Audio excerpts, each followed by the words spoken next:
এটা কথা ক'ব বিচাৰিছো আদিত্য কাকলি ডাঙৰীয়াক, আপোনাৰ মূৰত মাল নাই নেকি? অসম চৰকাৰৰ প্ৰতিবেদনক আপোনালোকে চিচিটোৱে কেনেকে সেইটো ৰিজেক্ট কৰা কথা, এইবোৰ কি আবুল তাবুল কথা বকে? সমাজখন বিচলিত কৰিব নিবিচাৰিব। আপুনি অসমৰ কোনো ৰজা নহয়, ভাৰতৰ কোনো ৰজা নহয়। আপোনাৰ চিচিটোৱা কোনো অসম চৰকাৰে বনাই দিয়া নাই, ভাৰত চৰকাৰে বনাই দিয়া নাই। এই তুচ্ছ তাচ্ছল্য কৰা এই প্ৰৱণতা এইবোৰ বাদ দিয়ক। আৰু স্পষ্টকে কৈছো অসমৰ মুখ্যমন্ত্ৰী ডাঙৰীয়াক, সঁচাকে যদি আপোনাৰ সদিচ্ছা নাই আৰু যদি আপুনি যদি চিচিটোৱাক যদি চলাই আছে, এইটো স্পষ্ট হ'ব লাগে। আমি আঁঠুকাৰী অধিকাৰ বিচৰা জাতি কোচাজবংশীসকল নহয়। আপুনি যদি আমাক জনজাতিকৰণ নিদিয়ে স্পষ্টকে কৈ দিয়ক, আপোনাৰ ওচৰত আমি আঁঠু পাতিব, আমি নাযাওঁ।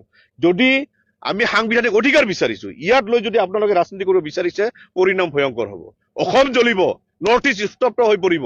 আমি এটাই স্পষ্ট কৰা, কোচ ৰাজবংশীসকল নিজৰ স্বাভিমান অটুট ৰখাৰ কাৰণে আমাৰ লাখ লাখ মানুহ শ্বহীদ হোৱাৰ কাৰণে আমাৰ মানুহ ৰেডি হৈ আছে। সেইকাৰণে আমাৰ এটাই স্পষ্ট কথা, 26ৰ বিধানসভা ইলেকশ্যনৰ আগত কোচ ৰাজবংশীসকলক জনজাতিকৰণ কৰিব লাগিব। ইয়াত কোনো ভেক ভাওনা আমি আমি শুনিব বিচৰা নাই। ইয়াত যদি চিচিটোৱাক যদি আপোনালোকে ব্যৱহাৰ কৰি আছে, এইটো স্পষ্ট কৰিব লাগে। আৰু চিচিটোৱা কোন হয়?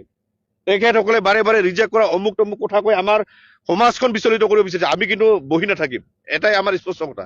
এইকাৰণে 26ৰ বিধানসভা ইলেকশ্যনৰ আগত কোচ ৰাজবংশীসকলক জনজাতিকৰণ কৰিব লাগিব। শ্বহীদ বেদীত আমি মাল্যাৰ্পণ কৰিছো, ইয়াত আমি সংকল্প লৈছো